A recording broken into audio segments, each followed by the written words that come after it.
सबसे पहले मैं आप सभी लोगों को वाहेगुरु का खालसा वाहेगुरु की फतेह। साथियों, आज संत भिंद्रानवाले जी का जन्मदिन आप मना रहे हैं।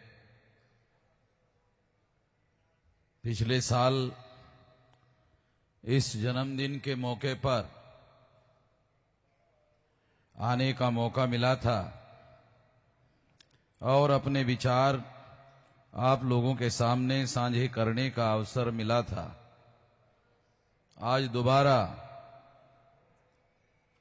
आप लोगों के सामने अपने विचार साझे करने का अवसर मिला है और मान साहब के माध्यम से ये अवसर मिला, इसलिए मैं सरदार मान साहब का हृदय से धन्यवाद ज्ञापन करता हूं। साथियों, हम लोग जन्मदिन के मौके पर इकट्ठा है और इस जन्मदिन के मौके पर कुछ बातें आप लोगों के सामने रखना मैं जरूरी समझता हूं। सिख कौम ये पंजाब की रूलिंग कौम थी, राज करने वाली कौम थी और अंग्रेजों के द्वारा गुलाम बनाने का षड्यंत्र हुआ और ये राज खत्म हुआ।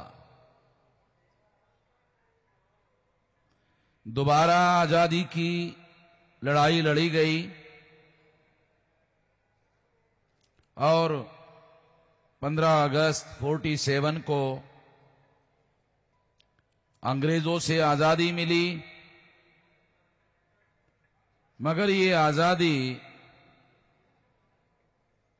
सभी लोगों की आजादी होनी चाहिए थी, मगर ये सभी लोगों की आजादी नहीं हुई। अंग्रेज जो विदेशी था वो भारत छोड़कर चला गया और अंग्रेजों ने पंडित जवाहरलाल नेहरू, जो एक ब्राह्मण था, उसको सत्ता, पावर, आजादी सौंप कर चले गए।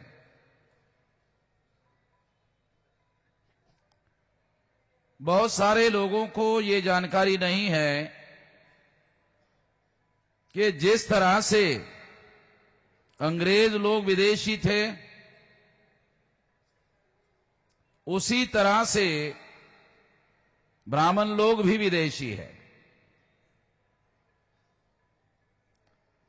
ये जानकारी होना बहुत ज्यादा जरूरी है। अंग्रेज नाम का विदेशी 15 अगस्त 47 को भारत छोड़कर चला गया और ब्राह्मण नाम का विदेशी भारत का हुक्मरान हो गया। तो आजादी कहां मिली? अगर आजादी मिली होती, वास्तविक आजादी मिली होती, आप और हम लोग आजाद होते, तो क्या गोल्डन टेम्पल पर हमारे अपने ही देश के मिलिट्री का हमला होता? अगर हम आजाद होते? बिल्कुल नहीं होता। ये भी इस बात का सबूत है कि हम आजाद नहीं हैं। कुछ लोग ये इतिहास में कहते हैं कि अंग्रेज बहुत खतरनाक लोग थे, मगर मैं आप लोगों को कहना चाहता हूं, बताना चाहता हूं कि ब्राह्मण अंग्रेजों से ज्यादा खतरनाक लोग हैं। ब्राह्मणों की संख्या सारे देश भर में 3.5% है, ज्यादा नहीं है। मगर वो लोग आज देश के हुक्मरान हैं। ब्राह्मण भारत का आज के तारीख में शासक वर्ग है। और देश में बेशक संविधान है, कानून है, ऐसे बताया जाता है, मगर 3.5% जो ब्राह्मण हैं, अगर भारत में ईमानदारी से चुनाव होता तो 3.5% ब्राह्मण देश के हुक्मरान नहीं होते। अगर ईमानदारी से चुनाव होता तो हमारे देश में ईमानदारी से चुनाव होता नहीं है। अगर ईमानदारी से चुनाव होता तो 3.5% ब्राह्मण ग्राम पंचायत के सरपंच भी नहीं बन सकते, इतनी कम संख्या में। मगर आज वो देश के हुक्मरान हैं, रूलिंग क्लास है, शासक वर्ग है। अंग्रेजों के बारे में ये कहा जाता था या प्रचार किया जाता था कि अंग्रेजों का एक नियम है, रूल है, बांटो और राज करो। बात सही थी, गलत नहीं थी। अंग्रेजों ने हिंदू और मुसलमान के नाम पर लोगों को बांटा, 2 हिस्सों में बांटा था। मगर ब्राह्मणों ने 6000 जाति के टुकड़ों में बांटा। अंग्रेजों ने हिंदू मुसलमान 2 हिस्सों में बांटा, ब्राह्मणों ने 6000 जाति में बांटा। तो मेरा ऐसा मानना है कि ब्राह्मण अंग्रेजों से 3000 गुना ज्यादा खतरनाक है। 3000 गुना ज्यादा खतरनाक है।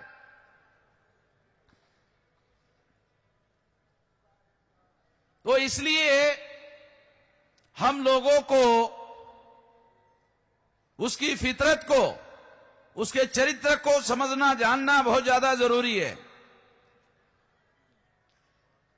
इन लोगों ने हमारे लोगों को जाति जाति के टुकड़ों में बांटा, 6000 जाति के टुकड़ों में बांटकर मजलूम बनाया, गुलाम बनाया और अपना राज कायम किया। आज देश में 5 नेशनल लेवल की पार्टियां केवल ब्राह्मणों की है। कांग्रेस ओरिजिनल ब्राह्मणों की पार्टी है, बीजेपी ये दूसरे नंबर की ब्राह्मणों की पार्टी है। आज भी कांग्रेस 6 लाख गांवों की पार्टी है, बीजेपी अभी भी 6 लाख गांवों की पार्टी नहीं है, ये दूसरे नंबर की पार्टी है। बेशक ये सेंट्रल गवर्नमेंट में है। तीसरी कम्युनिस्ट पार्टी श्रीपाद अमृत डांगे, ये बॉम्बे के कोकनस्थ ब्राह्मण, इन्होंने बनाई, ये भी ब्राह्मणों की पार्टी। चौथी मार्क्सवादी communist party EMS Namboodiripad, Kerala का ब्राह्मण, नंबूद्री ब्राह्मण, उसने बनाई, ये चौथी ब्राह्मण की पार्टी, राष्ट्रीय स्तर की पार्टी। पांचवी ममता बनर्जी की बंगाली ब्राह्मण, तृणमूल कांग्रेस, वो 5वीं नेशनल लेवल की पार्टी। 5 देश में नेशनल लेवल की पार्टियां हैं और पांचों की पांचों ब्राह्मणों की पार्टियां हैं। तो देश पर ब्राह्मणों का राज है, देश पर ब्राह्मणों का राज है। आप लोग सोचते होंगे मोदी का राज है, गलत बात है। मोदी जो है ये ब्राह्मण का रखा हुआ प्राइम मिनिस्टर है। अंग्रेजी में इसको नॉमिनेटेड प्राइम मिनिस्टर कहा जाता है, नामजद। ये ब्राह्मणों का नामजद प्राइम मिनिस्टर है, ये रियल प्राइम मिनिस्टर नहीं है। आप लोग देहात से आए हैं, किसान हैं, तो मैं आपको उदाहरण से बताता हूं। जब खेती में फसल आती है तो पंछी आते हैं और दानों का नुकसान करते हैं, फसल का नुकसान करते हैं। तो जो किसान है वो फटे पुराने कपड़े इकट्ठा करता है और लकड़ियों में डालकर खेती में, फटे पुराने कपड़े लकड़ियों में डालकर खेती में गाड़ देता है और उसको ऐसा खड़ा कर देता है। मैं भी किसान का बेटा हूं तो मैं ये जानता हूं, ऐसे खड़ा कर देता है। आपके पंजाब में भी खड़ा करते होंगे। तो ये जो इस तरह से खड़ा किया हुआ किसान जो है, खेती में जब खड़ा किया जाता है तो दूसरे दिन पंछी आते हैं और एक पंछी दूसरे पंछी को कहता है, देखा किसान है, देखा किसान है। दूसरे पंछी को कहता है किसान है। मैं कहता हूं नरेंद्र मोदी है, नरेंद्र मोदी है। ये केवल ब्राह्मणों का दिखावा है। ये नामजद प्राइम मिनिस्टर है, तो वास्तविक रूलर, वास्तविक शासक वर्ग जो है ये ब्राह्मण है। हम लोगों को भ्रम में डालने के लिए नरेंद्र मोदी को सामने रखा हुआ है। ये रियलिटी नहीं है। इस सच्चाई को हम लोगों को समझना होगा कि आज देश के संसद पर ब्राह्मणों का कब्जा है। जो आईएएस, आईपीएस, आईआरएस अधिकारी हैं वो 80% उन लोगों के हैं। तो प्रशासन पर भी उनका ही कब्जा है, शासन पर भी उनका ही कब्जा है, प्रशासन पर भी उनका ही कब्जा है। जुडिशरी में, न्यायपालिका में 97% है, उनका ही कब्जा है। और जो मीडिया है 4 प्रकार का, इलेक्ट्रॉनिक मीडिया ब्राह्मण बनिया के कब्जे में है, प्रिंट मीडिया जिसमें अखबार निकलते हैं ये भी ब्राह्मण बनिया के कब्जे में है, ट्रेडिशनल मीडिया मुरारी बापू, आसाराम बापू, डोंगरे महाराज, ओझा महाराज, पाजा महाराज, राजा महाराज, एनियदर महाराज, बचा खुचा महाराज, कितने लोगों के नाम लेवे भाई। ये सारा मीडिया उनके, ट्रेडिशनल मीडिया उनके कब्जे। और जो होकल मीडिया है भाषा का, वो भी उनके कब्जे में है। तो लोकतंत्र की जो 4 पिलर हैं, जहां विधायक या एमएलए एमपी चुनकर जाते हैं उस पर कब्जा, फिर आईएएस, आईपीएस, आईआरएस अधिकारी पर कब्जा, न्यायालय पर कब्जा, मीडिया पर कब्जा, लोकतंत्र के 4 पिलर पर कब्जा। अगर लोकतंत्र के 4 पिलर पर ब्राह्मणों ने कब्जा किया तो देश में लोकतंत्र कहां है। अगर वास्तविक लोकतंत्र होता, रियलिटी में लोकतंत्र होता, सच्चाई में लोकतंत्र होता, तो वास्तविक लोकतंत्र रखने वाले लोग निश्चित रूप से गोल्डन टेम्पल पर हमला नहीं कर सकते थे। मिलिट्री का हमला विदेशी देशों के ऊपर होने के लिए मिलिट्री बनाई है, अपने ही देशवासियों पर हमला करने के लिए मिलिट्री नहीं बनाई जाती। अगर ऐसा किया गया, हम लोग ऐसा कहते हैं कि इन ब्राह्मणों ने एससी, एसटी, ओबीसी के लोगों को 6000 जाति के टुकड़ों में बांटकर उनको 3000 साल से गुलाम बनाकर रखा है। तो हम लोग मजलूम हैं और आप लोगों को आजादी में मजलूम बनाकर रखा गया है। आप मजलूम नहीं थे, आप लोगों को आजादी में मजलूम बनाकर रखा गया है। तो आप अभी नए नए मजलूम हैं, ज्यादा पुराने मजलूम नहीं है। आप अभी नए नए हैं।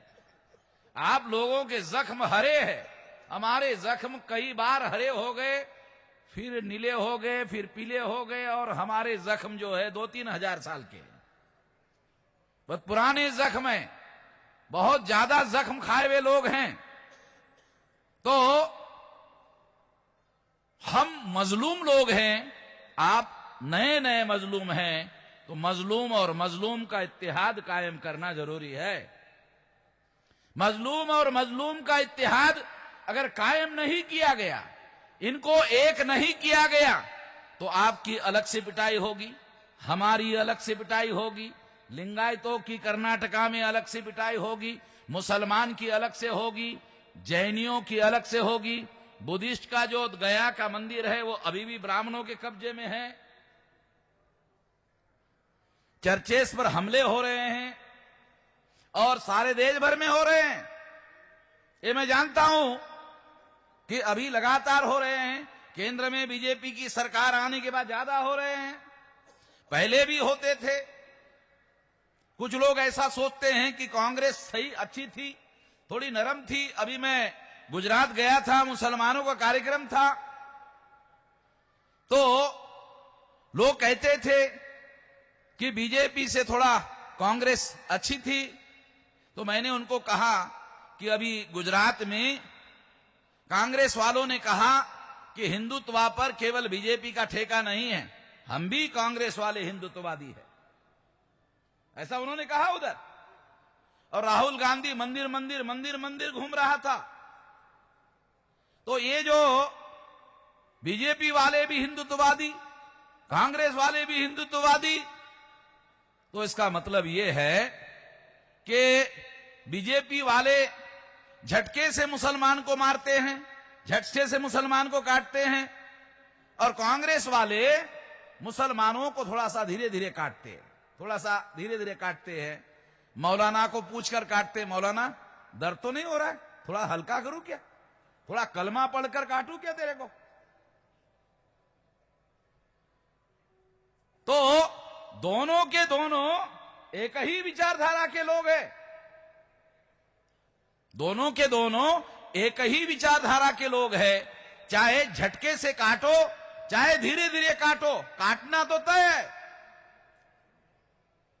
एक बार मैं उदाहरण देखता हूं, एक बार मुर्गियों का सम्मेलन हो रहा था और मुर्गियों को काटकर खाने वाले लोगों ने मुर्गियों का सम्मेलन बुलाया था। काटकर खाने वाले लोगों ने मुर्गियों को बताया कि आपको इस सम्मेलन में एक प्रस्ताव पारित करना है, जिसको पंजाबी में मता कहते हैं। आप लोगों के साथ रहते रहते थोड़ा थोड़ा पंजाबी भी मैं जान रहा हूं।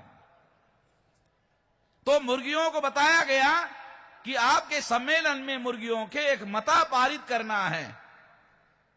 तो मुर्गियों ने पूछा कौन सा, तो काटकर खाने वालों ने उनको कहा कि मता ये पारित करना है कि आपको मता पास करके बताना है कि आपको कौन से मसाले में तलना है, आपको कौन से मसाले में तलना है, ये आपको मता पास करके बताना है। तो कुछ सयानी मुर्गियां थी, उनको लगा इसका मतलब है कि काटना तय है, क्योंकि हमको केवल इतना बताया गया है कि आपको ये बताना है कि आपको कौन से मसाले में तलना है, इसका मतलब है काटना तय है। तो मुर्गियों ने आपस में सलाह मशवरा किया और सलाह मशवरा करके एक डेलीगेशन बनाया। 11 मुर्गियों का डेलीगेशन काटकर खाने वाले लोगों के पास गए और काटकर खाने वाले लोगों को मुर्गियों ने कहा, क्या ये नहीं हो सकता कि हमको काटा ही ना जाए। मुर्गियों ने काटकर खाने वाले लोगों को कहा कि ये नहीं हो सकता कि हमको काटा ही ना जाए। तो काटकर खाने वाले लोगों ने कहा, ये फैसला तो पहले हो चुका है, काटने का फैसला तो पहले हो चुका है। चाहे बीजेपी का हिंदुत्व हो, चाहे कांग्रेस का हिंदुत्व हो, काटना तो तय है। मुसलमान को काटना हो, सिखों को काटना हो, क्रिश्चियनों को काटना हो, बुद्धिस्ट लोगों को काटना तो तय है। अगर काटना तय है उन लोगों का, हम सब लोगों को, तो तकसीम करके वो काटते हैं, अलग अलग करके काटते हैं। तो हम लोगों को इकट्ठा होने का समय है, अभी इकट्ठा होना होगा। हम सब लोगों को मिलकर इकट्ठा होना होगा, इकट्ठा करने का समय है। अभी अगर हम लोग इकट्ठा होते हैं, अलग अलग लड़ाई लड़ने के बजाय अगर हम इकट्ठा होते हैं और संविधान के दायरे में रहकर, कानून के दायरे में रहकर, जिस तरह से मान साहब का सिद्धांत है, कानून के दायरे में रहकर अगर इस लड़ाई को लड़ा जाए और आंदोलन को जन आंदोलन में रूपांतरित कर दिया जाए तो दुनिया की कोई ताकत नहीं है, दुनिया की कोई शक्ति नहीं है जो हमारे हक और अधिकार को रोक सके। आप पंजाब को आजाद करना चाहते हैं ब्राह्मणों से, हम लोग सारे के सारे ब्राह्मणों से दुखी है, पीड़ित है, ब्राह्मणों से सारे के सारे लोग आजाद होना चाहते हैं। इसलिए साथियों, आजादी की जो जंग है, आजादी की जो लड़ाई है, इस लड़ाई को अकेले लड़ने से हासिल नहीं किया जा सकता।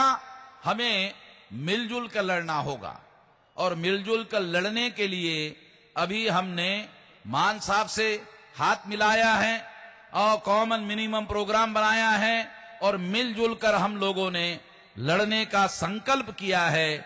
निश्चित रूप से मिलजुल कर लड़ेंगे तो मिलजुल कर सफल भी होंगे। आपने मेरी बात ध्यान से सुनी, इसके लिए आभार, धन्यवाद।